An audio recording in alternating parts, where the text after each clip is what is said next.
বন্ধুরা, আইপিএল 2026-এর 40 নম্বর ম্যাচে আজ যা ঘটল তাকে এক কথায় বলা যায় পাগলামি। একদিকে পাঞ্জাব কিংসের রানের পাহাড় আর অন্যদিকে রাজস্থান রয়্যালসের পাল্টা লড়াই। 222 রান তাড়া করতে নেমে রাজস্থান যেভাবে ম্যাচ বের করে নিল তা দেখে ক্রিকেট বিশ্ব স্তব্ধ। শেষ পর্যন্ত কি হলো? কারা ছিল এই জয়ের আসল নায়ক? চলুন দেখে নেওয়া যাক আজকের গেম চেঞ্জার মুহূর্তগুলো।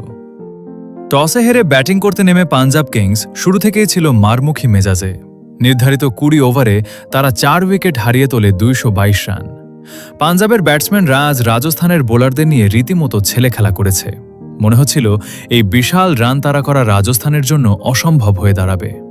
কিন্তু রাজস্থান রয়্যালস হাল ছাড়ার পাত্র নয়। 223 রানের লক্ষ্য তাড়া করতে নেমে ওপেনাররা দুর্দান্ত শুরু করেন। তবে আসল খেলা শুরু হয় মাঝের ওভারগুলোতে।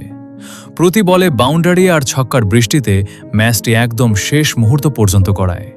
বিশেষ করে 19তম ওভারে যখন জয়ের জন্য বেশ কিছু রান দরকার ছিল, তখন রাজস্থানের ব্যাটসম্যানরা বিধ্বংসী রূপ ধারণ করেন। ম্যাচটি শেষ হয় 19.2 ওভারে। হ্যাঁ, হাতে 4 বল বাকি থাকতেই রাজস্থান 228 রান তুলে 6 উইকেটে জয় ছিনিয়ে নেয়। পাঞ্জাবের বোলাররা শেষ দিকে চেষ্টা করলেও রাজস্থানের আত্মবিশ্বাসের কাছে তারা হার মানতে বাধ্য হয়। রাজস্থান রয়্যালসের এই জয় আইপিএল 2026-এর পয়েন্ট টেবিলে বড়সড় উলটপালট করে দিল।